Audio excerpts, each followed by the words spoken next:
초막절 마지막 날 말씀입니다. 요한복음 7장과 8장에 나온 초막절. 단락 1번, 초막절은 여호와의 가을 절기의 완성인 동시에 모든 절기의 완성을 의미합니다. 6월절부터 시작되어져서 무엇으로 끝납니까? 초막절로 끝난다. 하나님의 절기는. 초막절의 신랑 예수와는 거룩한 신부들과 함께 며칠 동안, 7일 동안 장막에 거하며, 자, 장막 이 앞에 있죠? 스콧. 이 장막은 출애굽기에 말씀하고 있는 시내산에서 히브리 원어로 무슨 절기 때?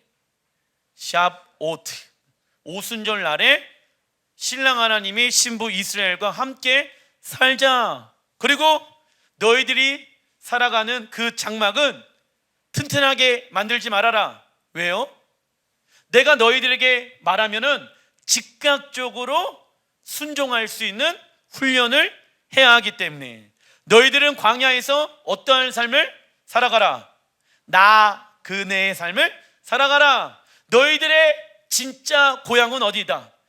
약속의 땅 예루살렘이다. 그래서 요한계시록에 하늘에 이 땅 가운데 내려오는 성의 이름은 새 예루살렘, 이게 되어지는 거예요. 그렇다면 하나님은 왜 장막을 만들라고 말씀해 놓으셨습니까? 그 이유는 창세기에 하나님이 에덴 장막을 만드셨죠. 그리고 아담과 하와와 하나님이 영원토록 함께 살기 위해서 장막을 만드신 것입니다. 즉 창세기 1장부터 요한계시록 마지막까지 성경은 계속 어떠한 주제로 말씀을 이어가고 있습니까?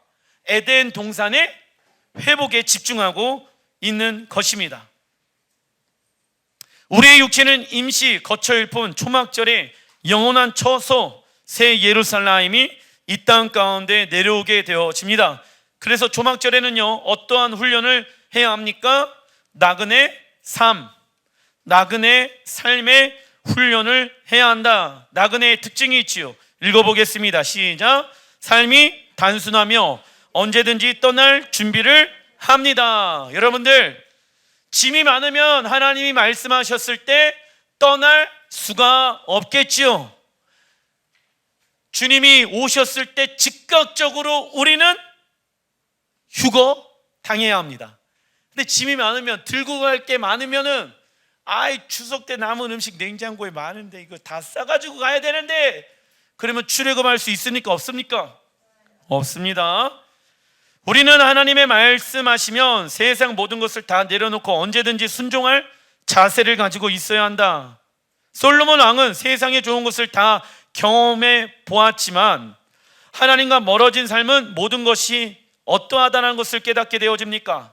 헛되고 헛된 것이라는 것을 깨닫게 되어집니다. 그래서 행복이란 신명기 33장 29절에 말씀하고 있죠. 뭐라고 말씀하고 있습니까? 행복이란, 시작. 하나님을 나의 왕으로 인정하며 왕이신 하나님의 말씀으로 살아가는 것이 무엇이다? 행복한 자요. 추석에 식구들끼리 모여가지고 얘기하는 핵심 주제가요, 돈이래요. 돈. 야, 내가 어디에다가 얼마 투자했는데 내가 얼마 벌었더라. 내가 어디에다 집을 샀는데 얼마가 올랐더라. 니네 집은 튼튼하냐? 튼튼하지 않냐? 야, 이러한 집이 좋더라. 우리가 이런 얘기를 추석 때 친척들 만나갖고 이야기하지요. 그런데 그때 부러워할 필요가 있다 없다? 없다. 너 이 집 곧 있으면 무엇 되어진다? 낡고 무너진다. 나는 영원한 하나님의 집을 소유한 자다. 할렐루야. 물론 친척들이 나를 이상한 눈으로 바라볼 수도 있습니다. 하지만 그것이 진리입니다. 행복의 기준은 다 다릅니다. 그러나 성경에 말씀하는 절대적인 행복의 기준은 하나님을 나의 왕으로 인정하며 왕이신 하나님의 말씀으로 살아가는 것이라고 기록되어져 있습니다. 초막절의 기간은 티슈리월 15일에 시작하여서 티슈리월 21일 태양력으로 9월 27일 저녁에 마무리되어집니다. 다음은 초막절을 배경으로 쓰여진 요한복음 7장과 8장을 알아보겠습니다. 요한복음 7장 2절의 말씀, 유대인의 명절인 초막절이 가까운지라. 3절에 그 형제들이 예수께 이르되, 초막절이 가까우니까 예수님의 형제들이 예수와께 어떠한 말을 합니다. 당신이 행하는 일을 제자들도 보게 여기를 떠나 갈릴리이죠, 유대로 가소서. 왜냐? 초막절에 모든 유대인들은 어디에 모여야 합니까? 예루살렘. 그게 유대 지역인 거예요. 5절, 이는 그 형제들까지도 예수를 믿지 아니하였다. 누구로? 메시아로 예수를 믿지 않은 거예요. 그냥 기적과 능력을 행하는 사람으로만 여겼지 이스라엘을 구원할 메시아로 여기지는 않은 거예요. 그래서 형제들이 얘기하는 거예요. 예수와께, 예수와여, 예수와여, 당신의 인기가 갈릴리에서도 이렇게 놀라운 기적과 능력을 통해서 인기가 하늘로 솟아오르고 있는데 예루살렘에 가서 이러한 기적들을 행하면 더 많은 인기가 올라갈 것입니다. 그때 형제들의 계략은 무엇입니까? 나도 그때 유명해지길 원합니다. 그래서 오전에 이는 형제들까지도 예수를 믿지 않았다라고 얘기하고 있는 것이죠. 6절, 예수께서 이르시되 내 때는 아직 이르지 아니하였거니와 너희 때는 늘 준비되어 있느니라. 8절, 너희는 명절에 올라가라. 왜요? 초막절에 모든 유대인들은 예루살렘으로 올라가야 하기 때문입니다. 내 때가 아직 차지 못하였으니 나는 이 명절에 아직 올라가지 아니하노라. 예수님께서는 올라가지 않을 거다라고 얘기합니다. 그렇다면 예수와는 하나님의 말씀에 불순종하는 것이 되겠죠. 그런데 예수와는 불순종하지 아니하시고 9절에 이 말씀을 하시고 갈릴리에 머물러 계시니라. 10절 시작. 그 형제들이 명절에 올라간 후에 자기도 올라가시되 나타내지 않고 은밀히 가시니라. 아멘. 하나님의 때가 아니기 때문에 형제들 때문에 오히려 그 하나님의 계획을 망칠 수가 있어.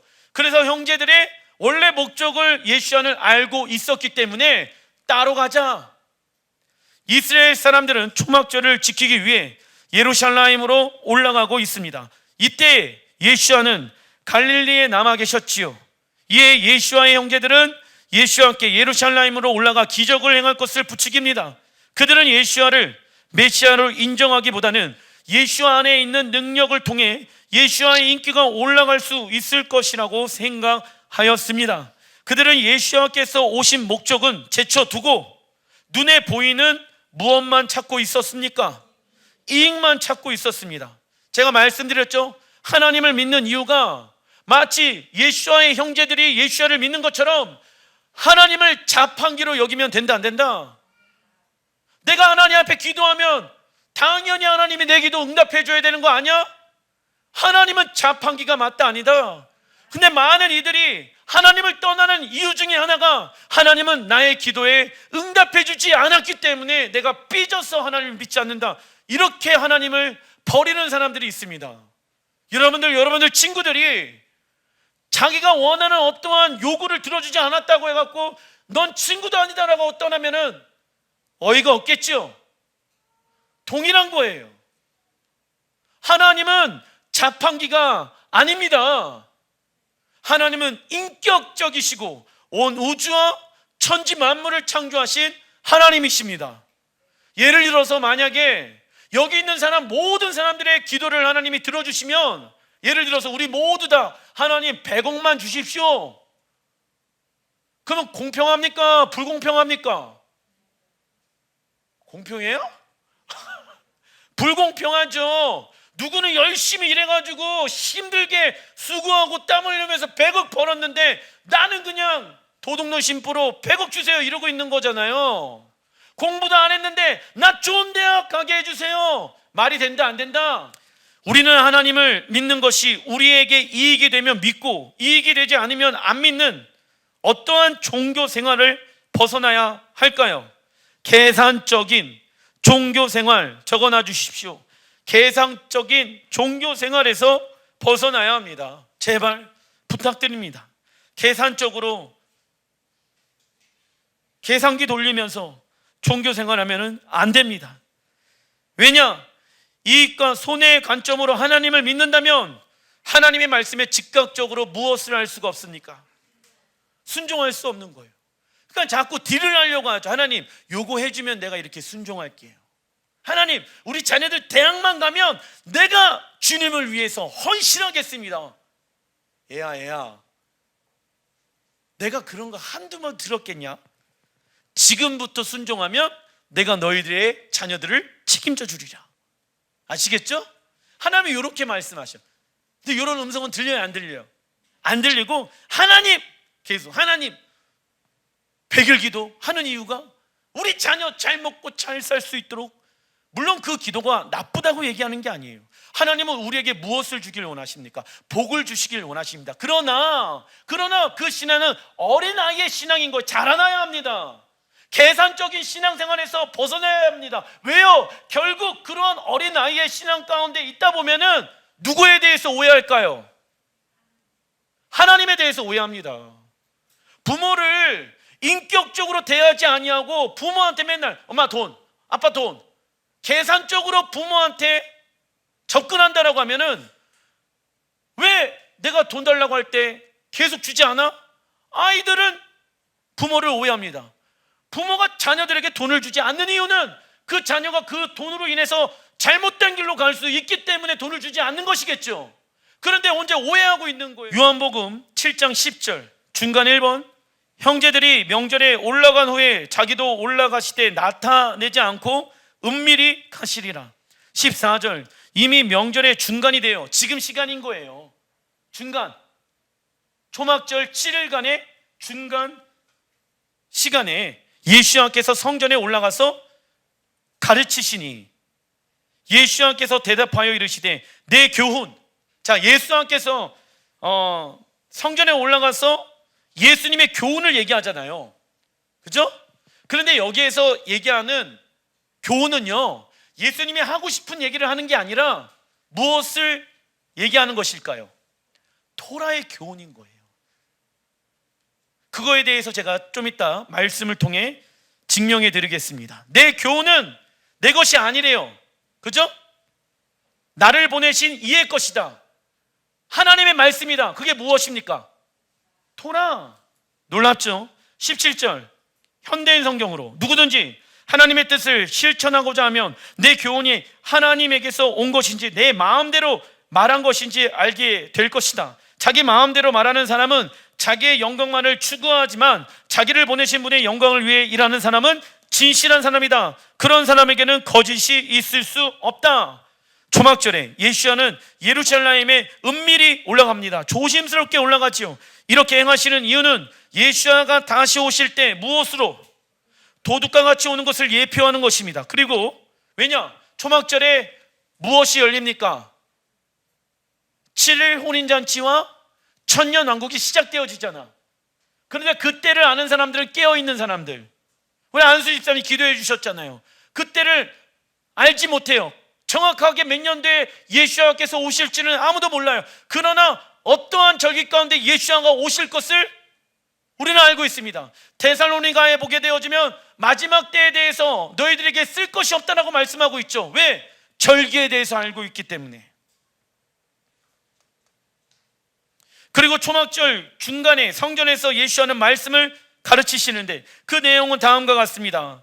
자기만을 위해 살아가고 일하는 사람은 자기 말 이외에는 들으려고 하지 않지만 하나님의 의해 살아가는 자는 하나님의 말씀을 들으려고 하고 순종할 것을 가르치십니다. 그가 진짜 하나님의 사람인지 그가 세상 사람인지 구분하는 점이 자기가 어떠한 말을 하고 있고 어떠한 생각을 하고 있는지 보면은 알 수가 있는 것이다. 우리는 동일하게 초막절에 들어와 있으며 누구를 위해 살아가고 일하는지를 점검해 봐야 합니다. 계속 내 입술 가운데 생각 가운데는 이렇게 내가 원하는 대로 계획을 한다라고 하면 그 사람은 하나님의 사람이 아닙니다. 그런데 이상한 점이 있습니다.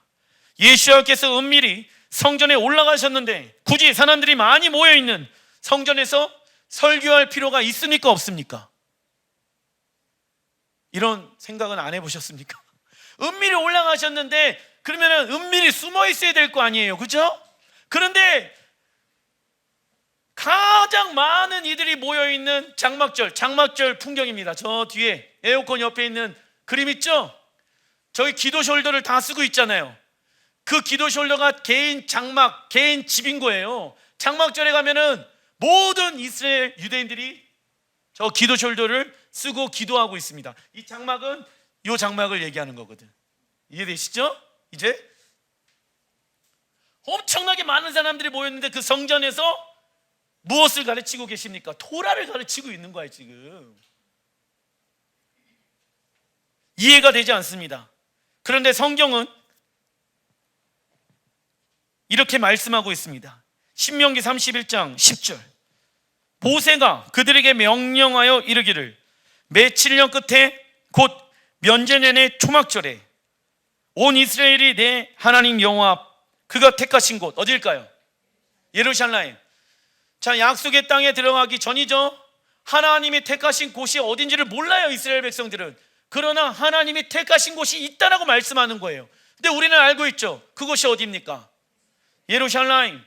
그 예루살렘에 모일 때 시작, 이 율법을 낭독하여 온 이스라엘에게 듣게 할지니. 예수야는 이 말씀을 성취하기 위해서 장막절에 이 말씀을 선포하신 거예요.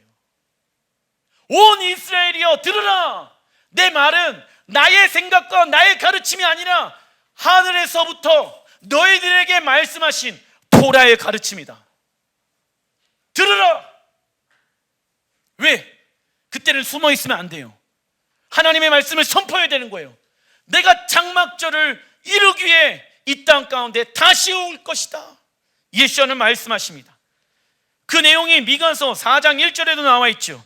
읽어보겠습니다. 시작. 끝날에 이르러는 여호와의 전의 산이 산들의 꼭대기에 굳게 서며 작은 산들 위에 뛰어나고 민족들이 그리로 몰려갈 것이니라. 우선 여기까지. 마지막 때 예루살렘 성전이 모든 사람들보다 위에 높이 올라가게 되어지며 그때 누가 예루살렘에 옵니까? 민족들이 그리로 몰려갈 것이다 라고 말씀하고 있죠. Feast of Nation. 그래서 초막절의 또 다른 이름은 만민절, 열방이 모이는 거예요. 그래서 지금 예루살렘 가잖아요. 열방의 나라의 사람들이 다 모여서 행진합니다. 2절, 곧 많은 이방 사람들이 가며. 이때 여러분들 참석하셔야 됩니다. 아시겠죠? 근데 헬라의 가르침 가운데 있는 사람들은 교회로 모여. 교회가 예루살렘이다. 그러면 안 돼요. 교회로 모이면 안 돼. 2절, 곧 많은 이방 사람들이 가며 이르기를 시작. 오라 우리가 여호와의 산에 올라가서 야곱의 하나님의 전에 이르자. 그가 그의 도를 가지고 우리를 가르치실 것이니라. 우리가 그의 길로 행하리라 하리니 이는 율법이 시온에서부터 나올 것이요 여호와의 말씀이 예루살렘에서부터 나올 것임이니라. 아멘. 이게 언제 일어난대요? 미가서 4장 1절 끝날에 나와 있잖아. 지금 마지막 때에 예수님께서 예루살렘의 왕으로 입성하시고 온 열방들이 모여서 예수님께서 온 열방들에게 무엇을 가르치신다? 말씀, 토라를 가르치신다. 왜요? 천년왕국이 시작되어졌잖아요. 그러면은 대한민국도 없어지고 일본도 없어지고 중국도 없어지고 미국도 없어지고 다 없어지잖아요. One nation, one king. 한 나라만 세워집니다. 그 나라의 이름은 이스라엘. 이스라엘의 왕은 예수와. 그래서 그 천년왕국에 모든 민족이 들어와서 왜 예수와의 토라를 가르침을 받냐면 천년왕국을 운행하기 위해서는, 운영하기 위해서는 뭐가 필요해요? 토라, 법이 필요한 거야. 천년왕국 시대에 신명기 31장의 명령을 지키기 위해 이스라엘 12지파뿐만이 아니라 온 민족, 우리 포함해서 모두 어디로 올라갑니까? 시온 모여서 토라를 듣게 되어질 것입니다. 토라는 하나님 나라의 헌법이죠. 그래서 초막절의 또 다른 이름은 만민절입니다. 그리고 예수와는 예루살렘에서 토라를 가르치실 것입니다. 그 이유는 하나님 나라는 무엇으로 운영되어집니까? 토라로 운영되어집니다. 그래서 하나님의 말씀이 1.1획도 땅에 떨어지지 아니하고, 할렐루야, 예수와께서 말씀하셨죠. 그런데 헬라적 관점으로 성경을 이해하고 해석한 이들은 토라에 대해서 중요하게 생각하지 아니하고 토라를 지키는 것은 영혼 없이 종교적 행위로만 지켰다라고 생각합니다. 하지만 모세, 여호수아, 다윗 등등 구약에 나와 있는 믿음의 사람들, 하나님의 뜻을 모르면서 영혼 없이 종교적 행위로만 토라를 지킨 것이 맞습니까? 아닙니까? 시편 1편에 보게 되어지면 복 있는 자는 주야로 하나님의 말씀을 묵상한다라고 나와 있잖아요. 그러면 다윗이 묵상했던 하나님의 말씀은 무엇입니까? 토라이겠죠. 단락 2번, 제사장들은 매일마다 초막절에 실로암 연못으로 내려가서 물을 길러 제단에 붓습니다. 일반적인 날에는 제단에 포도주만 붓는데 초막절에는 물과 포도주를 함께 붓습니다. 이는 무엇을 의미하냐면 희생 제사로 예수와께서 십자가에서 무엇을 다 쏟아주십니까? 물과 피를 다 쏟으심을 예표하는 것입니다. 그리고 또 다른 제사장 그룹은 모짜라는 계곡으로 가서 수천 개의 버드나무 가지들을 베어 흔들면서 예루살렘 성전에 들어갑니다. 수천 개의 버드나무 가지들이 바람에 흔들면서 소리를 내게 되어집니다. 사각사각. 그 바람, 히브리 원어로 루아흐, 그것은 성령입니다. 적어놔 주십시오. 그리고 모든 제사장들이 예루살렘 성전에 모여 있을 때 무엇을 외칠까요? 호샤나. 그러니까 호산나는 영어 발음이고 히브리 원어의 발음은 호샤나. 그 내용이 요한복음 7장 37절에 나와 있죠. 명절 끝날, 곧 큰날, 히브리 원어로 호샤나 라바, 위대한 구원의 날. 할렐루야. 예수께서 서서 외쳐 이르시되, 시작, 누구든지 목마르거든 내게로 와서 마시라. 나를 믿는 자는 성경의 이름과 같이 내 배에서 생수의 강이 흘러나오리라. 아멘. 초막절 끝날 7일째 되어지는 날에, 오늘이에요, 오늘. 예수와는 초막절 끝날 7일째 생수의 강에 대해서 설교하십니다. 우선 장막절에 4가지 종류의 가지와 실과를 흔들죠. 히브리 원어로 아르바미님. 제가 아르바미님 있죠? 그 이유는 열매를 맺게 하는 물과 비를 주시는 분은 누구이십니까? 하나님이라는 것을 기억하기 위함입니다. 그래서 초막절에 또 다른 이름은 물의 절기라고 얘기하며 이것을 수장절이라고 말합니다. 적어놔 주십시오. 수장절. 물 숫자예요. 장막에 물이 흘러넘친다. 그래서 이날은 한 해의 열매를 거두어 창고에 저장해 놓는 날이며 열매를 맺게 하신 하나님께 감사와 영광을 드리는 날이기도 합니다. 실제로 이스라엘은 초막절 이후부터 계절이 우기로 접어들게 되어집니다. 이 비의 이름이, 적어놔 주십시오. 이른비, 히브리 원어로 모레. 6월절 이전까지 비가 내리는데 6월절에 내리는 비를 히브리 원어로 말코시, 늦은 비, 적어놔 주십시오. 이때 이스라엘 땅에 비가 내리지 않으면 그의 풍성한 열매를 맺지 못하게 되어집니다. 이처럼 우리의 가정과 직장과 교회에 풍성하고 아름다운 열매를 믿기 위해서는 내일에 모이는 예배 가운데, 그리고 또 오늘의 장막절 모임 가운데 성령의 단비가 부어져야 합니다. 매 순간마다 성령님의 단비는 부어집니다. 그러나 특별히 이날 하나님은 우리의 가정 가운데, 직장 가운데, 교회 가운데 무엇을 맺기 위하여? 열매를 맺기 위하여. 여러분들 자녀들의 삶 가운데 열매를 맺기를 원하십니까? 그러면 오늘 구해야 되는 거예요. 하나님, 우리의 가정 가운데 성령의 단비를 부어주십시오. 왜? 오늘 그분의 기름 부으심과 단비를 부어주기로 결정한 날이 오늘입니다. 무엇을 맺기 위해서? 열매를 맺기 위해서. 할렐루야. 오늘 주님께서 우리에게 그 성령의 단비를 부어주고 계십니다. 그러나 열매를 맺지 아니하는 나무는 찍혀 불에 던지게 되어지지요. 그리고 제사장은 제단을 7바퀴 돌고 아르바미님 이걸 가지고 땅에 내리칩니다. 아르바미님은 물과 분리되어져 있기 때문에 더 이상 살 수 없습니다. 이처럼 우리는 생수의 강물 대신 예수와 분리되어져 있으면 더 이상 살아갈 수가 있습니까? 없습니까? 없다라는 것을 의미하는 거예요. 그러나 예수와는 우리가 이 땅에서 풍성한 삶의 열매를 맺기를 원하십니다. 요한복음 7장의 말씀이 이사야 12장에도 나와 있습니다. 이사야 12장 2절, 보라, 하나님은 나의 구원이시라. 내가 신뢰하고 두려움이 없으리니 주 여호와는 나의 힘이시며 나의 노래이시며 나의 구원이시미로다. 자, 집에 가셔갖고 이사야 12장을 한번 읽어보세요. 그 12장에 나와 있는 내용의 핵심은 무엇이며, 막 온 열방과 민족들이 나를 치고 전쟁이 일어나고 이런 얘기가 나와. 어떠한 전쟁입니까? 아마겟돈 전쟁이 일어나게 되어지는 거예요. 그런데 3절, 그러므로 너희가 기쁨으로, 가장 기뻐하는 날 언제입니까? 그렇지, 내일 저녁, 내일 모레 뭐 다 나오지만 장막절에 하나님께 영광과 감사와 기뻐하는 날이라고 말씀드렸죠. 그러므로 너희가 기쁨으로 구원의 우물들에서 물을 기르라 나와 있죠. 구원은 누구를 상징한다? 자, 구원은 히브리 원어로 호샤나, 구원의 이름은 예수와. 이해되세요? 그런데 그 구원의 우물들에서 물을 기르리로다. 그날에 너희가 또 말하기를 여호와께 감사하라. 그의 이름을 부르며 예수와 이름을 부르며 그의 행하심 만국 중에 선포하며. 왜? 예수가 왕으로 메시아로 오셔갖고 온 열방을 통치하고 다스리기 시작하잖아. 그죠? 그 얘기하는 거예요 지금. 그의 이름이 높다라. 가장 높으신 이름. 누구의 이름? 예수와. 6절 시작.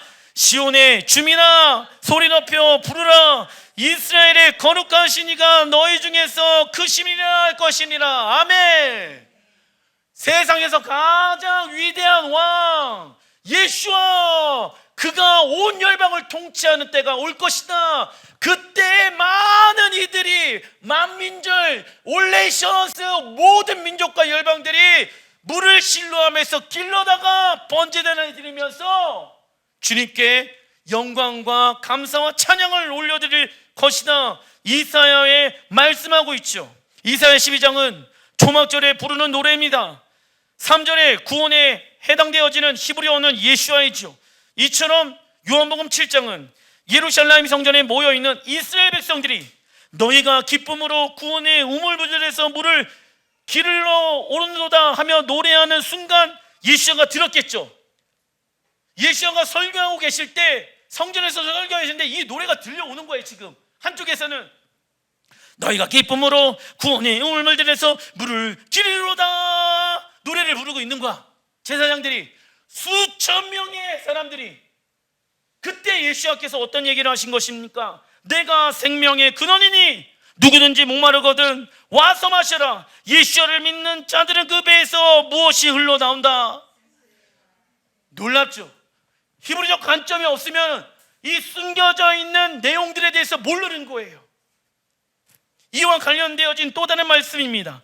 에스겔서 47장 1절 시작. 그가 나를 데리고 성전문에 이르시니 성전의 앞면이 동쪽을 향하였는데 그 문지방 밑에 물이 나와 동쪽으로 흐르다가 성전 오른쪽 제단 남쪽으로 흘러내리더라.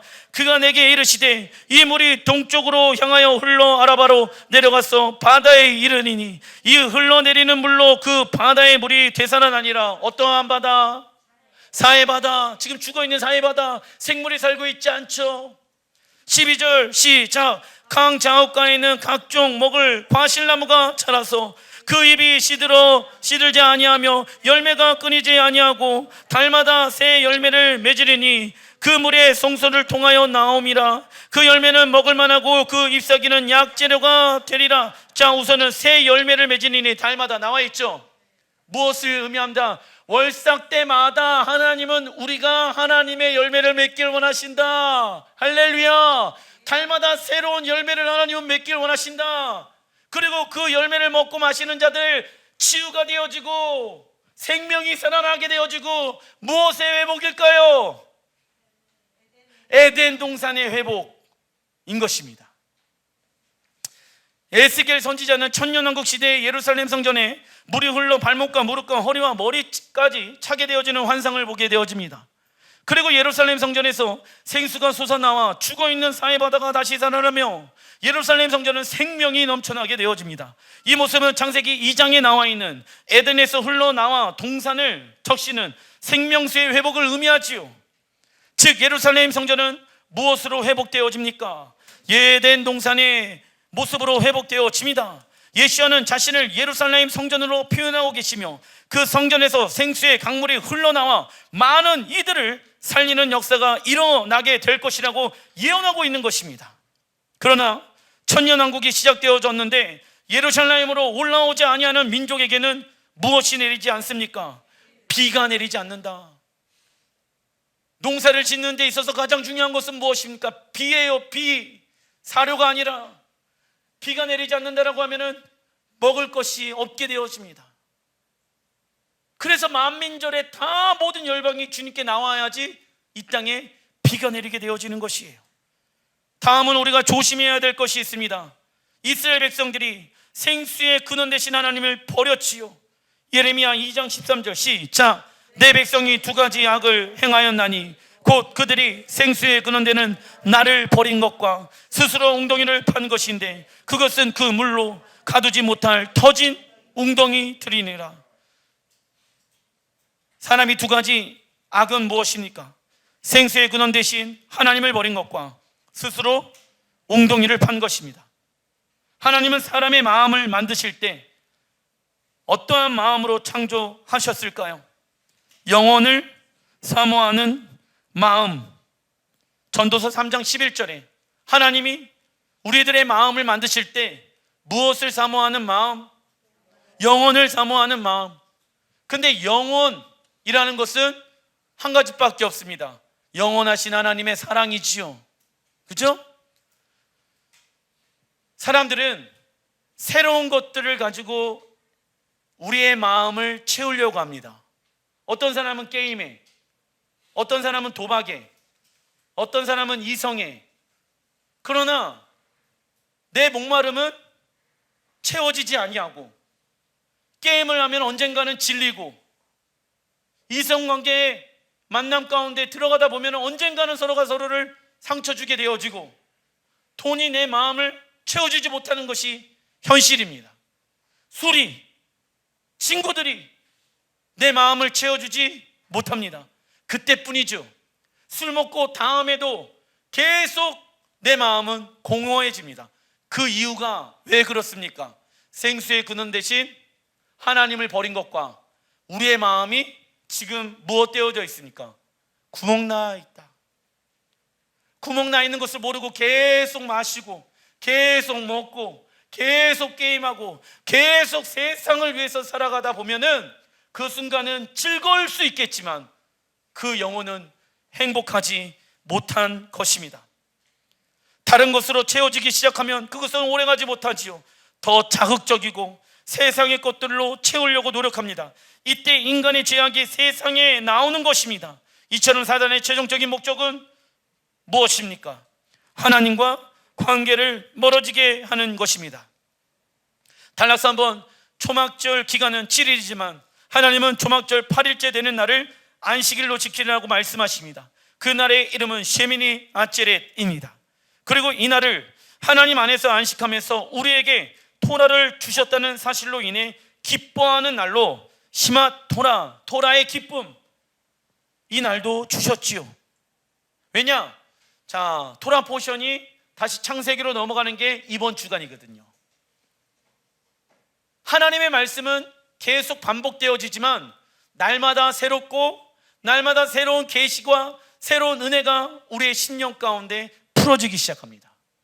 제가 토라에 대해서 맨 처음 알았었을 때 지금 알고 있는 그 지식과 계시와 하나님의 말씀들이 아마 10 정도밖에 풀어지지 않았을 것입니다. 제가 20년 전에 이스라엘에 가게 되어졌을 때 그 이스라엘에 관련되어진 하나님의 계시는요 약 1%밖에 풀어지지 않았을 것입니다. 개척하고 나서 토라를 연구하고 묵상하고 하나님의 말씀을 외우고 그 땅을 향하여 나가다 보니까는 10%, 20%, 30% 지금 단계까지 오게 되어졌습니다. 그런데 지금도 계속 내 마음 가운데는 하나님의 말씀에 대한 갈망함, 심카 토라에 대한 마음을 가지고 있어야 합니다. 그래야지 계속 새로운 계시가 우리 안에 무엇 되어질 수 있습니까?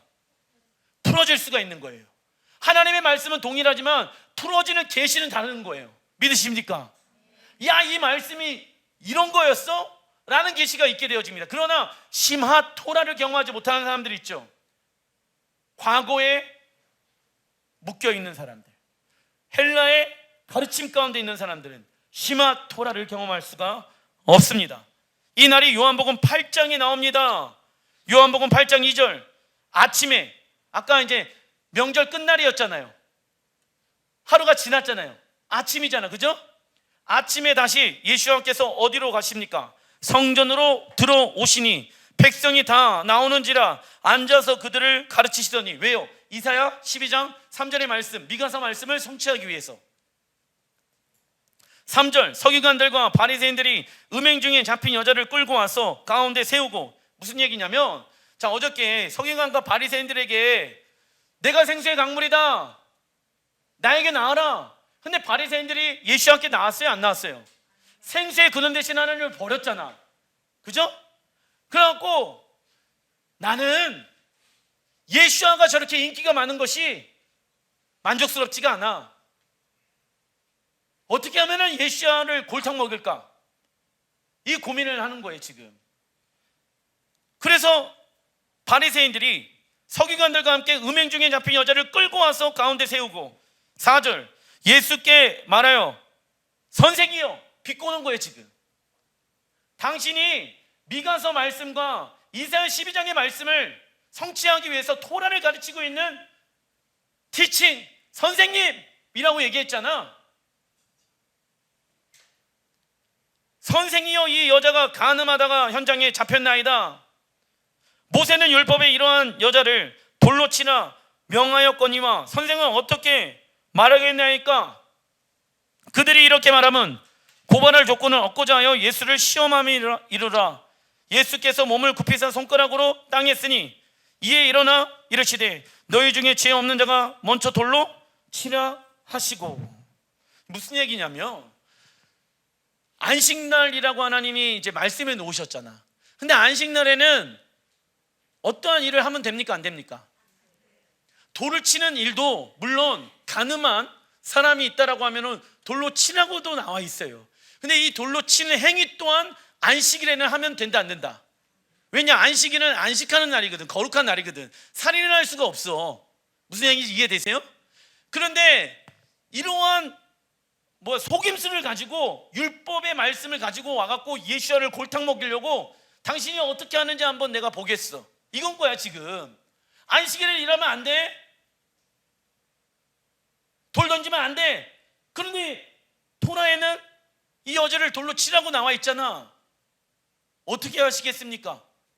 그때 예수님께서 갑자기 쭈그려 앉아갖고 땅에다가 글씨를 쓰시는 거야. 우선 바리새인들은 토라 안에서 기뻐해야 하는 심하 토란 날에 하나님을 향하여 기뻐하는 대신 이 즐거운 날에 토라를 남용하여 한 여자를 죽이는 저주의 수단으로 삼았습니다. 원래 간음은 여자와 남자 둘 다 죽여야 하는데 여자만 있죠. 그리고 안식일에는 어떠한 일도 해서는 안 되는데 바리새인들은 교묘하게 토라를 이용하여 예수아가 안식일에 돌로 사람을 쳐 죽이는 일을 하게끔 만들었습니다.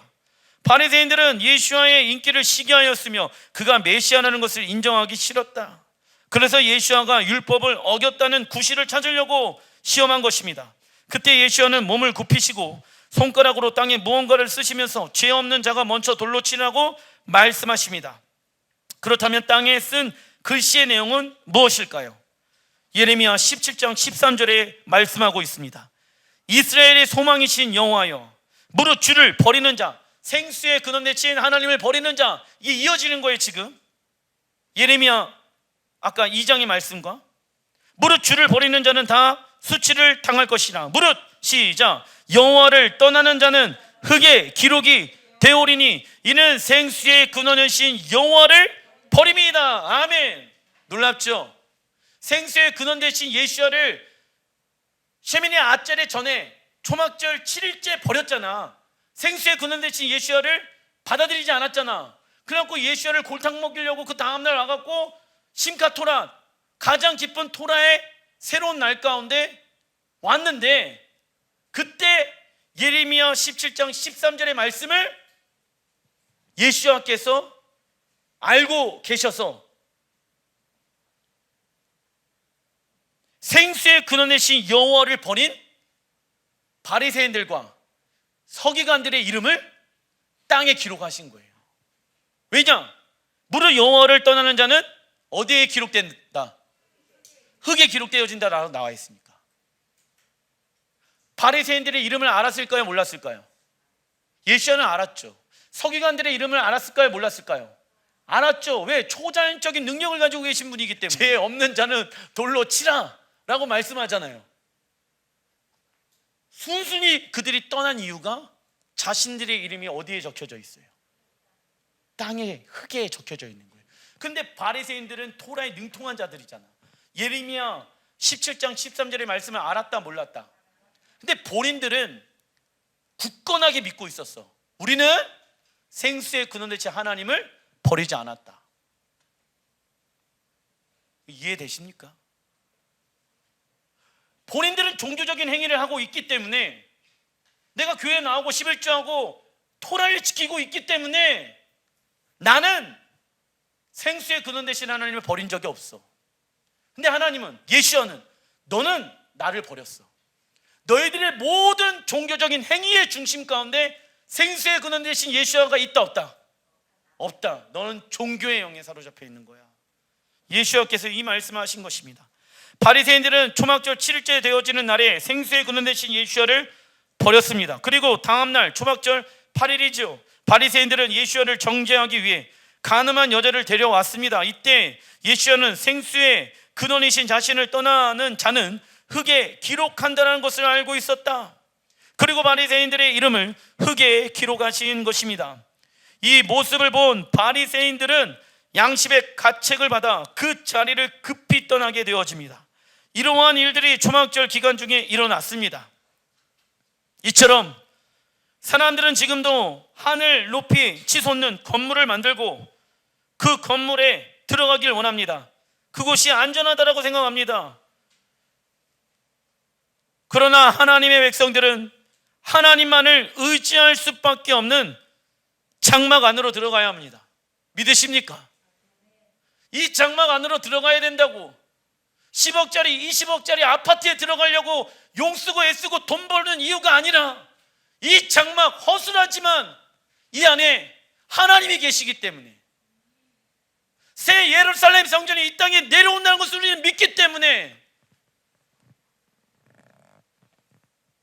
우리는 하나님의 장막에 거해야 하는 것이죠.